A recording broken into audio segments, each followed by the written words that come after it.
ಬಜೆಟ್ನಲ್ಲಿ ಘೋಷಣೆ ಆಗಿರುವಂತೆ ಈಗ ಸೋಷಿಯಲ್ ಮೀಡಿಯಾಗಳ ಮೇಲೆ ನಿರ್ಬಂಧ 16 ವರ್ಷದ ಒಳಗಿನವರಿಗೆ ಯಾವ ರೀತಿಯಲ್ಲಿ ಆಗುತ್ತೆ ಅನ್ನುವಂತಹ ಪ್ರಶ್ನೆ ಬಹುತೇಕ ಪೋಷಕರು ಹಾಗೆ ಶಿಕ್ಷಣ ಸಂಸ್ಥೆಗಳು ಇದಕ್ಕೆ ಸಾಥ್ ಕೂಡ ಕೊಟ್ಟಿವೆ. ಒಳ್ಳೆಯ ಕೆಲಸ ಅಂತ ಬೆಂಬಲಿಸಿವೆ. 16 ವರ್ಷದೊಳಗಿನ ಮಕ್ಕಳು ಸೋಷಿಯಲ್ ಮೀಡಿಯಾ ಬಳಸೋ ಹಾಗೆ ಇಲ್ಲ. ಶಾಲೆಗಳಲ್ಲಿ ಸೋಷಿಯಲ್ ಮೀಡಿಯಾ ಬ್ಯಾನ್ಗೆ ನಿರ್ಧಾರ. ಟೋಟಲಿ ಮೊಬೈಲ್ ಬ್ಯಾನ್ ಅನ್ನ ಮಾಡ್ತಾರಾ ಅಥವಾ ಕೇವಲ ಸೋಷಿಯಲ್ ಮೀಡಿಯಾಗಳ ನಿರ್ಬಂಧ ಅಷ್ಟೇನಾ ಅನ್ನೋದ್ರ ಬಗ್ಗೆ ನೋಡಬೇಕು. ಶಿಕ್ಷಣ ಇಲಾಖೆ ಯಾವ ರೀತಿಯಾದಂತಹ ನಿರ್ಧಾರ ತೆಗೆದುಕೊಳ್ಳುತ್ತೆ, ಅದರ ರೂಪರೇಷೆ ಏನು ಮುಂದಿನ ದಿನಗಳಲ್ಲಿ ಎಲ್ಲವೂ ಕೂಡ ಹೊರಗೆ ಬರುತ್ತೆ. 16 ವರ್ಷದ ಮಕ್ಕಳಿಗೆ ಫೇಸ್ಬುಕ್, ಇನ್ಸ್ಟಾಗ್ರಾಮ್ ಇವ್ಯಾವು ಕೂಡ ಬಳಕೆಗೆ ಮತ್ತು ಅವರ ಲಾಗಿನ್ಗೆ ಅವಕಾಶ ಕೊಡಬಾರದು ಅಂತ ರೀಲ್ಸ್ ಗೀಳಿಗೆ ಬಿದ್ದಿರುವಂತಹ ಅಸಂಖ್ಯಾತ ವಿದ್ಯಾರ್ಥಿಗಳಿಗೆ ಈಗ ಬ್ರೇಕ್ ಬೀಳುತ್ತೆ. ಸೋಷಿಯಲ್ ಮೀಡಿಯಾ ವ್ಯಸನಕ್ಕೆ ಮದ್ದರಿಯುವಂತಹ ಕೆಲಸವನ್ನ ಈ ಮೂಲಕವಾಗಿ ಸರ್ಕಾರ ಮಾಡಿದೆ. ಇವಾಗೆ ಕೆಲ ದಿನಗಳ ಹಿಂದಷ್ಟೇ ಮುಖ್ಯಮಂತ್ರಿಗಳು ಪ್ರಸ್ತಾಪವನ್ನು ಕೂಡ ಇಟ್ಟಿದ್ರು. ಅದನ್ನ ಬಜೆಟ್ನಲ್ಲಿ ಮಂಡಿಸೋದಾಗಿ ಕೂಡ ಹೇಳಲಾಗಿತ್ತು. ಹಾಗಿದ್ರೆ ಅಪ್ರಾಪ್ತರಿಗೆ ಮೊಬೈಲ್ ಇರಲ್ವಾ? ಅಪ್ರಾಪ್ತರಿಗೆ ಸೋಷಿಯಲ್ ಮೀಡಿಯಾ ನಿಷೇಧದ ನಿರ್ಧಾರವನ್ನು ತೆಗೆದುಕೊಳ್ಳಲಾಗಿದೆ. 16 ವರ್ಷದೊಳಗಿನ ಮಕ್ಕಳು ಸೋಷಿಯಲ್ ಮೀಡಿಯಾ ಬಳಸೋ ಹಾಗೆ ಇಲ್ಲ. ಸೊ ಅದನ್ನ ಯಾವ ರೀತಿಯಲ್ಲಿ ಅವರ ಲಾಗಿನ್ ಇರಬಾರ್ದು ಅಂತನಾ ಅಥವಾ ಅವರು ಯಾವುದೇ ರೂಪದಲ್ಲೂ ಕೂಡ ಸೋಷಿಯಲ್ ಮೀಡಿಯಾದಲ್ಲಿ ಕಾಣಿಸ್ಕೊಳ್ಬಾರ್ದು ಅಂತನಾ? ಶಾಲೆಗಳಲ್ಲಿ ಸೋಷಿಯಲ್ ಮೀಡಿಯಾ ಬ್ಯಾನ್ ಮಾಡುವಂತಹ ತೀರ್ಮಾನವನ್ನು ತೆಗೆದುಕೊಳ್ಳಲಾಗಿದೆ. ಶಾಲೆಗಳಲ್ಲಿ ನಿಯಂತ್ರಣ ಹೇರೋದು ಬಹಳ ಸುಲಭ, ಆದರೆ ಒಟ್ಟಾರೆಯಾಗಿ ನಿಯಂತ್ರಣ ಹೇಗೆ ತರ್ತಾರೆ ಅನ್ನೋದು ನೋಡಬೇಕು. ಮಕ್ಕಳ ಸೋಷಿಯಲ್ ಮೀಡಿಯಾ ಗೀಳಿಗೆ ಬ್ರೇಕ್ ಹಾಕಬೇಕು ಅಂತ ಹೆಚ್ಚು ಮೊಬೈಲ್ ವ್ಯಸನಿಗಳಾಗ್ತಾ ಇದ್ದಾರೆ.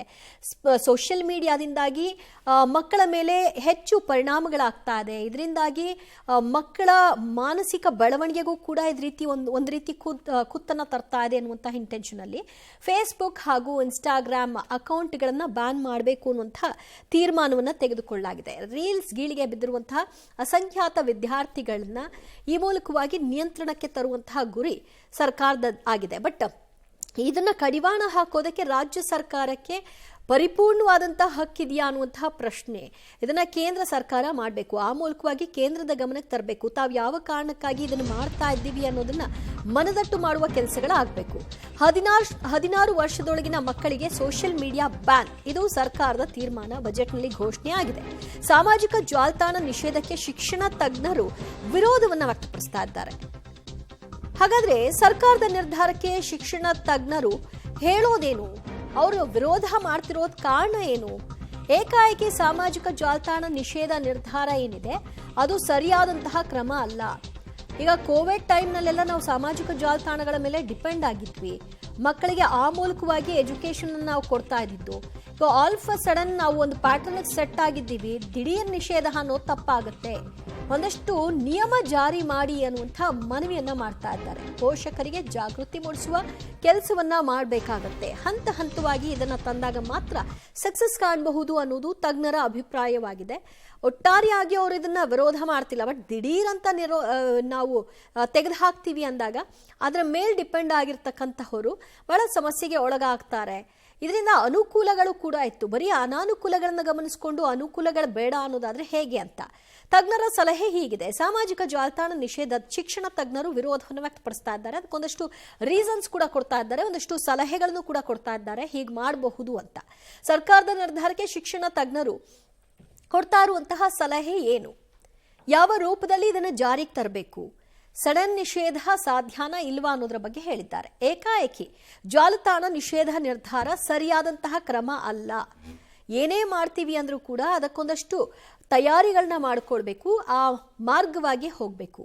ಇವತ್ತಿನ ದಿನಮಾನಕ್ಕೆ ಜಾಲತಾಣಗಳು ಅತ್ಯವಶ್ಯಕವಾದಂತಹ ವಿಚಾರವಾಗಿದೆ. ನಾವೊಂದು ಹೋಮ್ವರ್ಕ್ ಇರಬಹುದು, ಎಕ್ಸಾಮ್ ವಿಚಾರದಲ್ಲಿ ಪೇಪರ್ಸ್ನ ಹಂಚಿಕೆ ಮಾಡೋದಿರಬಹುದು, ಎಲ್ಲವೂ ಕೂಡ ಸೋಷಿಯಲ್ ಮೀಡಿಯಾ ಮುಖಾಂತರವೇ ಆಗ್ತಾ ಇದೆ. ಸಂಪೂರ್ಣ ನಿಷೇಧ ಬೇಡ, ಯಾವ್ದ್ಯಾವ್ದ್ರ ಮೇಲೆ ನಿಯಂತ್ರಣ ಹೇರಬಹುದು ಅನ್ನೋದನ್ನ ನೋಡಿ ಅಂತ ಅವ್ರು ಹೇಳ್ತಾ ಇದ್ದಾರೆ. ಒಂದಷ್ಟು ನಿಯಮವಂತೂ ಜಾರಿ ಆಗಬೇಕು. ಆ ನಿಯಮವನ್ನ ಜಾರಿ ಮಾಡಿ ಪೋಷಕರಲ್ಲಿ ಜಾಗೃತಿ ಮೂಡಿಸುವ ಕೆಲಸ ಮಾಡಿ. ಪೋಷಕರಲ್ಲೂ ಒಂದು ಜವಾಬ್ದಾರಿ ಇರುತ್ತೆ. ಅವರಿಗೂ ಅರಿವು ಮೂಡಿಸಿದಾಗ ಅವರ ಮಕ್ಕಳ ಮೇಲೆ ನಿಗಾ ಇಡ್ತಾರೆ.